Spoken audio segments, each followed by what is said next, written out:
అమ్మోరు సోమవారం నుండి శనివారం వరకు రాత్రి 7:30 మీ ఈటీవీలో.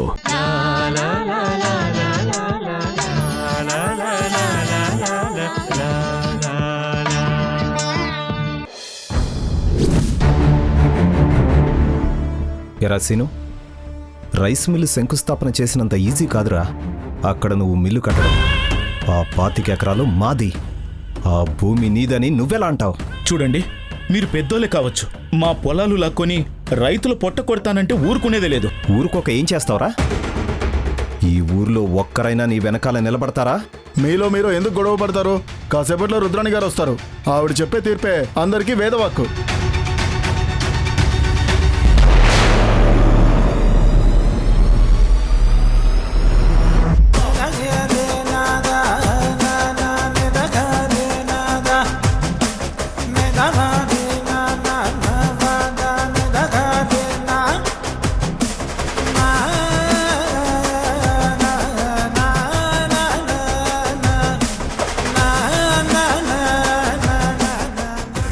శ్రీను, ఏంటి నీ సమస్య? ఎందుకు ఈ ధర్మపీఠాన్ని ఆశ్రయించావు? ఏం చెప్పమంటారమ్మా, మన ఊర్లో అన్యాయం జరుగుతుందంటే కలే అనుకున్నాను. అంటే? అమ్మగారు, తూర్పు దిక్కున 25 ఎకరాలు మాదేనండి. అది మా తాతల కాలం నుంచి వస్తున్న భూమి. కానీ ఇప్పుడేమో ఈ పెద్ద మనిషి వచ్చి ఆ భూమి నీది కాదు, మా తాత అప్పన్నది, ఎప్పుడో ఈ భూమిని వీళ్ళ తాతకి అమ్మేసినట్టుగా పత్రాలు సృష్టించాడు. మీరే న్యాయం చేయాలమ్మా. అంటే మీ తాత భూమి అమ్మకుండానే వాళ్ళు భూమి అమ్మినట్టుగా దొంగ కాగితాలు పుట్టించారంటవా? మీరాగండి, మీరు చెప్పండి. క్షమించాలి, నా స్నేహితుడు నాకు మన ఊళ్ళో తనకు భూమి ఉందని చెప్పాడు. ఎక్కడా అని అడిగాను, తను చూపించాడు. ఈ భూమి సీనుది కదా అన్నప్పుడు, లేదు మా తాతగారు ఎప్పుడో ఈ భూమి కొన్నారు, కానీ ఆ తర్వాత మా తాతగారు చనిపోవడంతో మేము చాలా రోజులు మాకిక్కడ ఆస్తుందని తెలుసుకోలేకపోయాం. ఇంట్లో అన్నీ సర్దుకుంటుంటే ఆస్తులు వాటా వేస్తుంటే ఈ పేపర్లు బయటపడ్డాయని, ఈ భూమి మాది అని తను డాక్యుమెంట్స్ చూపించాడు. ఆ డాక్యుమెంట్స్ ఇవి.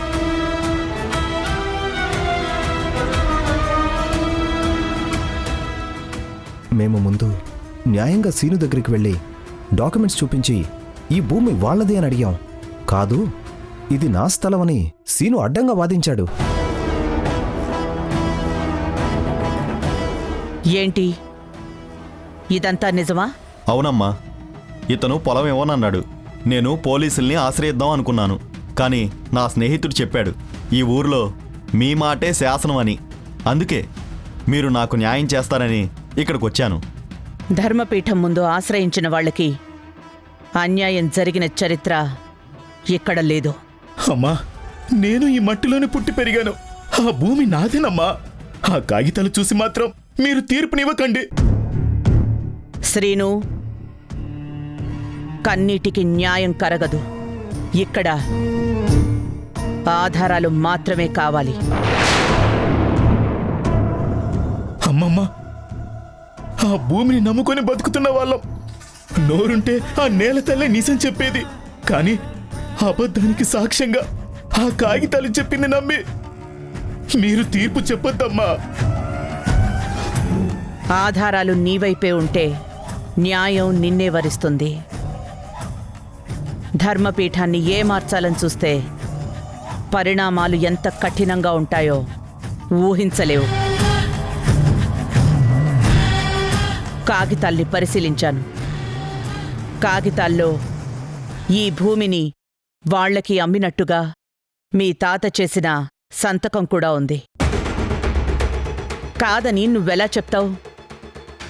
సంతకం పెట్టలేదని మీ తాతని ఇప్పుడు తీసుకురాగలవా? చనిపోయిన మనిషి ఎలా వస్తారమ్మా? అందుకే కదా ఆ పొలం నీది అని తెలివిగా నాటకం ఆడుతున్నావు. నువ్వు చేసింది తప్పు కాబట్టే మా వదిని గారి చేత కాకుండా జానకితో రైస్ మిల్ శంకుస్థాపన చేయించావు. నీలో నిజాయితీ ఉంటే ఆ శంకుస్థాపన మా వదిని గారికి చెప్పి చేయాలి కదా. అంటే అది...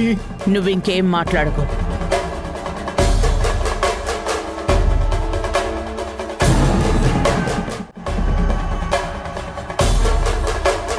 నన్ను పిలవలేదు అన్న కోపం నాకేమీ లేదు. నీకు నచ్చిన వాళ్లతో నువ్వు చేయించుకో, అందులో నాకు అభ్యంతరం కూడా లేదు. కానీ ఇక్కడ అన్యాయం జరిగితే ఊరుకునే ప్రసక్తే లేదు.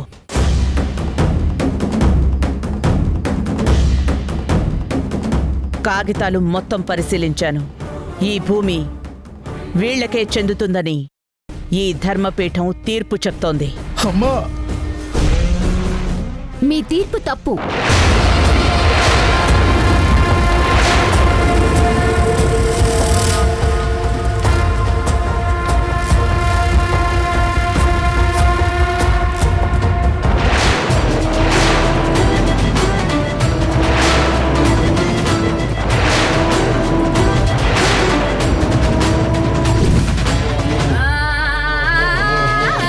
అస్త్రాన్నే మంత్రించే శస్త్రాన్నే సంధించే నలుదిక్కులు సంపించెను విల్లంబున బాణముతో నరకాసుర తల నరికే సంహారం చాలించే సత్యభామ సత్యభామ యుద్ధంలో బౌద్ధంలా సాధించి శాంతించే విడిపించెను పామలచర ప్రజ్యోతిషపురమందున విట్టినాది వెలిగించే దివ్యముగా దీపావళి సత్యభామ సత్యభామ.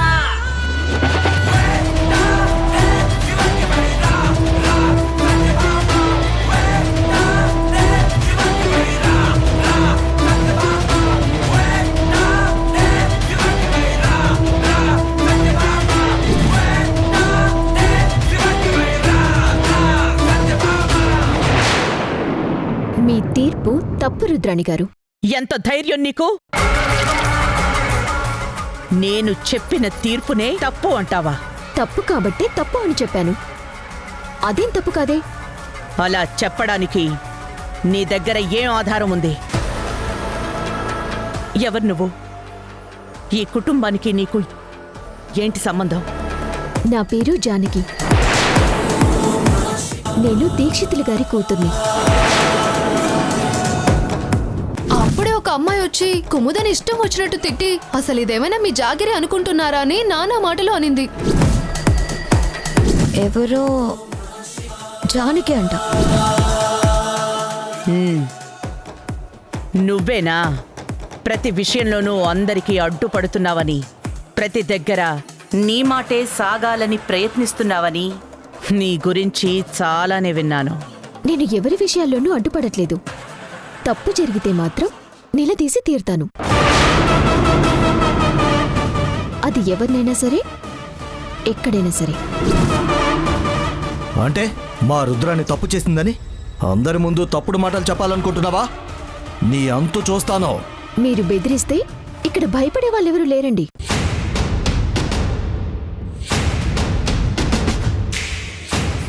చెప్పాను కదా, నా ముందు అన్యాయం జరిగితే సహించను. ఎవరినైనా సరే ఎదిరిస్తాను. మాటలనవసరం. పెద్దవాళ్లకి ఎదురు చెప్పడం, ప్రతి దాంట్లోనూ కలగజేసుకోవడం, నువ్వు చెప్పేదే న్యాయం అనుకోవడం మూర్ఖత్వం అవుతుంది. ఇక్కడ మేము కూర్చున్నప్పుడు తమ పర భేదముండదు. ధర్మం ఎటువైపునుంటే మా మాట అటువైపే ఉంటుంది. ఇది 100 ఏళ్లగా బొబ్బిలి వంశంలో వస్తున్న ఆనవాయితీ. నేను తప్పు అంటుంది మిమ్మల్ని కాదు, మీ తీర్పుని. మీ కళ్ళకి కనిపిస్తున్న దస్తావేజులు తప్పు. వాటిని మించిన సాక్ష్యం నీ దగ్గర ఏమైనా ఉందా? పక్కూరు నుంచి పత్రాలు తీసుకొస్తే నమ్మిన మీరు ఈ ఊళ్ళో పుట్టి పెరిగి మిమ్మల్ని నమ్ముకొని బతుకుతున్నా అతని మాటల్లో నిజాయితీ కనిపించట్లేదా?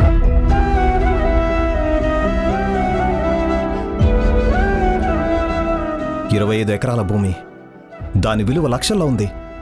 అంతా పోతుంది అన్నప్పుడు ఆ మాత్రం నటిస్తారు. దాన్ని నిజం అనుకుంటే ఎలా?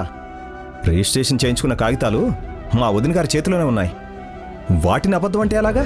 మీరేంటో మీ బుద్ధేంటో కోటలో ఉన్న ఆవిడికి తెలియకపోయినా అనుక్షణం మీ గురించి వింటున్నా మాకు తెలుసు. ఆ కాగితాలు తప్పు అని నేను నిరూపిస్తాను.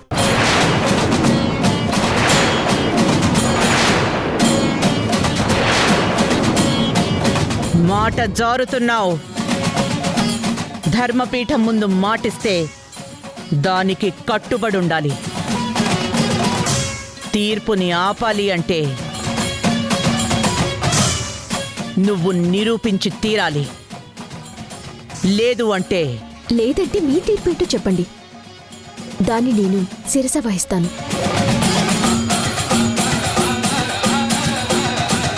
కానీ ఇప్పుడు మీరిచ్చే తీర్పు వల్ల ఒక కుటుంబం రోడ్డున పడుతుంది. ఆ ఇంటికున్న ఆధారం పోతుంది. వాళ్ళు కన్న కలలు కన్నీళ్లుగా మిగిలిపోతాయి. అది నాకిష్టం లేదు.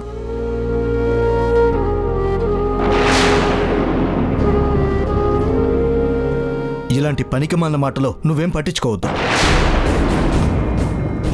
కేవలం టైం పాస్ చేయడానికే వీళ్ళు ఇలా మాట్లాడుతూ ఉంటారు. లేదు, తొలిసారిగా ధర్మపీఠం ముందు నిలబడి నా తీర్పు తప్పు అని ధైర్యంగా చెప్పావు.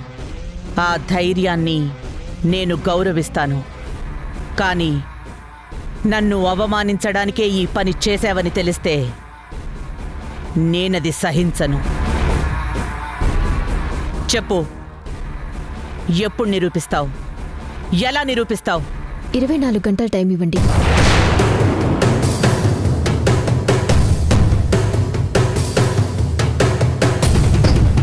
రేపీ సమయానికి నిరూపించకపోతే మీరు ఏ శిక్ష విధించినా నేను అనుభవిస్తాను. ఇదేంటే మీ అమ్మగారు దీనికి బుద్ధి చెప్తారనుకుంటే ఇది మీ మమ్మీని ఎదిరిస్తుంది. ఇక దీన్ని ఈ ఊర్లో ఆపగలిగేవారు ఎవరున్నారు? మీరు ఎక్కువ మాట్లాడకండి. మా మమ్మీ దానంతా చూస్తుంది. మాకా నమ్మకం లేదు. నువ్వు ఊర్లోకి తీసుకొచ్చినప్పుడు కూడా అలానే అన్నావు. అక్కడ నీతో క్షమాపణ చెప్పించింది. మీ మమ్మీ దాన్ని భయపెడతారు అనుకుంటే ఇక్కడ ఆవిడకి ఇదే ఎదురు చెప్తుందేంటి? ఈ జానకి నాపేవాళ్ళు ఎవరూ లేరనుకుంటా. Just shut up. నన్ను రెచ్చగొట్టొద్దు. అక్కడ జరిగేది ముందు చూద్దాం.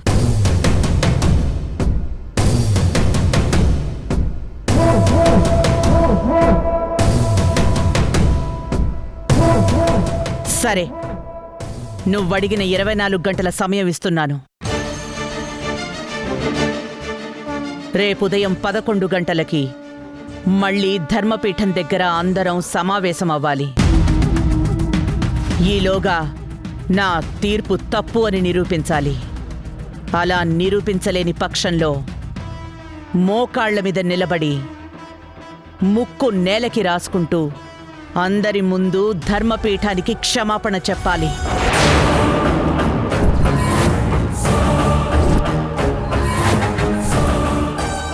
ఇంకెప్పుడు ఇలాంటి తప్పు చెయ్యను అని చేతులు జోడించి అందరికీ నమస్కారం పెట్టి చెంపలు వేసుకుని ఇక్కడి నుంచి వెళ్ళాలి. తప్పకుండా చేస్తాను. రేపు ఇదే సమయానికి దోషులెవరో మీ ముందు నిలబెడతాను.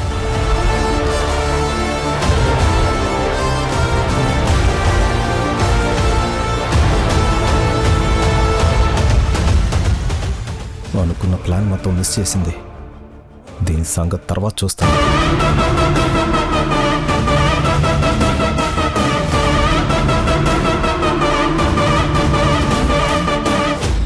నీకు పొగరు ఎక్కువని విన్నాను.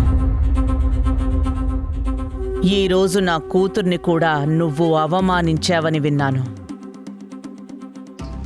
కానీ ఇప్పుడవేవీ నేను మాట్లాడను. నువ్వు ఎంత తప్పు చేస్తున్నావో రేపు నీకు తెలుస్తుంది. ఆ తర్వాత నీతో మాట్లాడతాను.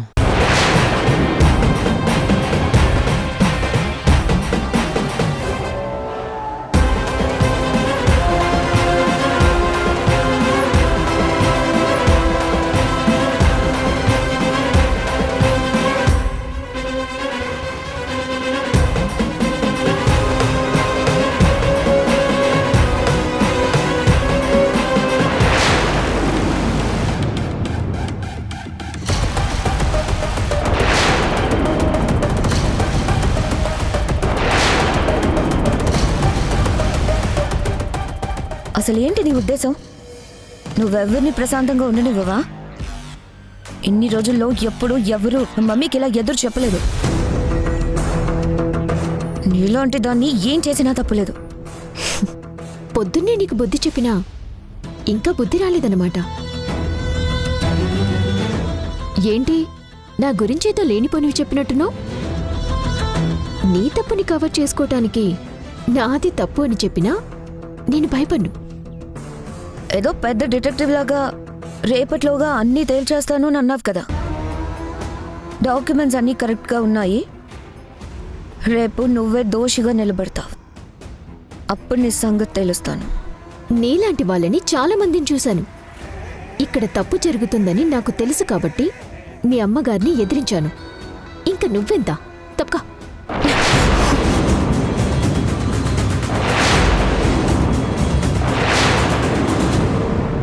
యూ ఇడియట్, నన్నే అంత మాట అంటావా?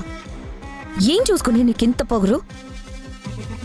అసలు మేమేంటో, మా స్టేటస్ ఏంటో, ఇక్కడ మా మాటకు విలువేంటో నీకు తెలుసు కదా. స్టేటస్ అనేది సంపదని బట్టి ఉండదు, 10 మంది మెచ్చుకోవడంలో ఉంటుంది. మాటకి విలువ పెరగాలంటే ముందు విలువిచ్చేలాగా మనం మాట్లాడాలి. నీ బుద్ధేంటో అర్థమైంది కదా. ఇంకా నీలాంటి మనిషికి నేనెందుకు విలువిస్తాను? మాటలు బాగా జారుతున్నావు. నీ నోళ్ళు అడుగు పెట్టగానే నీలాంటి మనిషి ఎదురు పడుతుందని కల్లో కూడా అనుకోలేదు. డబ్బుంది కదా అని ఏం చేసినా చెల్లుతుందనుకున్నావు. కళ్ళు నెత్తిమీద పెట్టుకున్నట్టున్నావు. నాలాంటి వాళ్ళు ఎదురైతే అప్పుడు కళ్ళు నేల మీదకొస్తాయి. నాతో పెట్టుకోకు, నీకే ప్రమాదం. చూస్తాను, నీ సంగతి తప్పకుండా చూస్తాను. నేను ఇక్కడే ఉంటాను కదా, నేనేంటో నీకు చూపిస్తాను. ఈరోజు నీ మాట చల్లొచ్చు, కానీ ఏదో ఒక రోజు నా కాళ్ళ మీద పడి నన్ను క్షమించు, నన్ను వదిలేయమని నువ్వు ఏడ్చేలా చేయకపోతే నా పేరు కుముదయ కాదు. అయితే పేరు మార్చుకోవటానికి నువ్వు సిద్ధంగా ఉండు.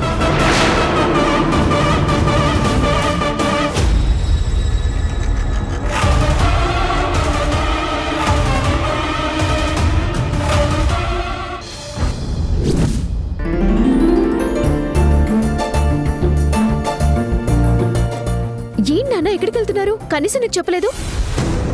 ఈ బ్యాగ్ నాది కాదమ్మా, నీది. నువ్వే ఊరు వెళ్తున్నావు. నేనా? మిమ్మల్ని వదిలి నేనెక్కడికి వెళ్ళాలి నాన్నా? మనం ఎప్పుడూ కలిసి ఉండాలంటే నువ్వు ఇప్పుడు ఊరు వెళ్ళాలమ్మా. ఏంటి నాన్న, ఎందుకు? ఎందుకో నీకు తెలియదా? అసలు మీరు దేని గురించి మాట్లాడుతున్నారో నాకేం అర్థం కావట్లేదు. నీకు ఏమీ అర్థం కాకపోయినా పర్వాలేదు. అర్థమయ్యి అవనట్టు నటించినా నాకొచ్చిన నష్టమేమీ లేదు. నాన్న, నువ్వు వెంటనే మీ అమ్మమ్మ గారింటికి వెళ్ళు. నేను వాళ్ళకి ఫోన్ చేసి చెప్పాను. అబ్బా, ఇప్పుడు అమ్మమ్మ వాళ్ళ ఇంటికి వెళ్ళి నేనేం చేయాలి? అయినా నేను అక్కడికి వెళ్ళిపోతే ఇక్కడ నిన్నెవరు చూసుకుంటారు? నిన్ను వదిలి ఉండడం నాకు బాధగానే ఉంది. కానీ నువ్వు ఇక్కడ ఉంటే ఎలాంటి ప్రమాదం వస్తుందో అని భయంగా ఉంది. అందుకే నువ్వు మారు మాట్లాడకుండా వెంటనే బయలుదేరు. ఇప్పుడు ఏమైంది నాన్న? ఎందుకు ఇలా మాట్లాడుతున్నావు? ఏమైందని అడుగుతున్నావా? ధర్మపీఠం దగ్గర నువ్వు మాట్లాడావని నాకు చెప్పారు. పెద్దవాళ్లతో గొడవ పెట్టుకోకు అని ఎన్నిసార్లు చెప్పినా నీకు అర్థం కావడం లేదు. అందుకే ఇక మాటలతో చెప్పి పనిలేదని నేను ఇక్కడి నుంచి పంపించాలని నిర్ణయించుకున్నాను.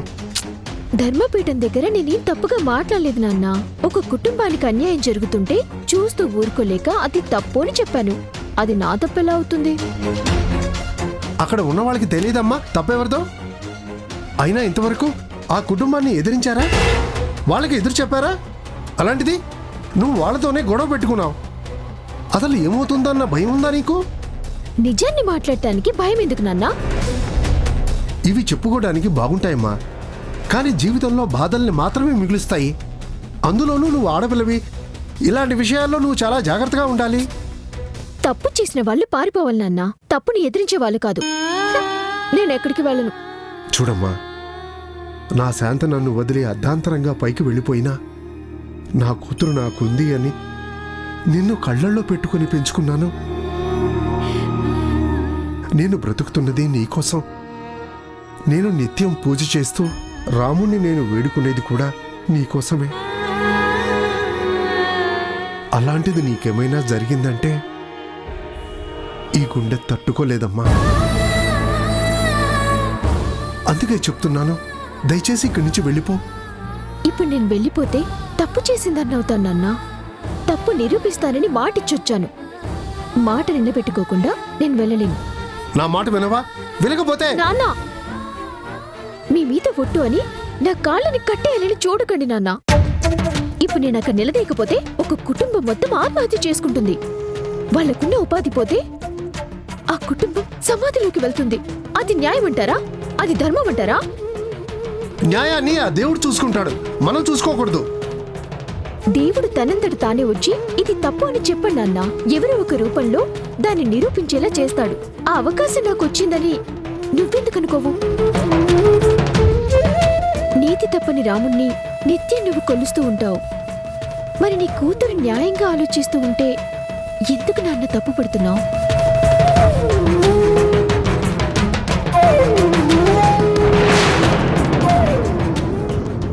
నువ్వు నాకు ఒక మాట ఇస్తావా? ఏంటి నాన్న అది? ఇంకెప్పుడు పెద్దవాళ్ళని ఎదిరించనని, నీ కళ్ళ ముందు ఏం జరిగినా పట్టించుకోనని నాకు మాటివ్వమ్మా. ఆ కాగితాలు తప్పు అని నేను నిరూపిస్తాను. నా మీద నీకు నిజంగా ప్రేముంటే నాకు ఈ మాటివ్వమ్మా. విక్రమసింహ కుట్రలను జానకి నిరూపించగలదా?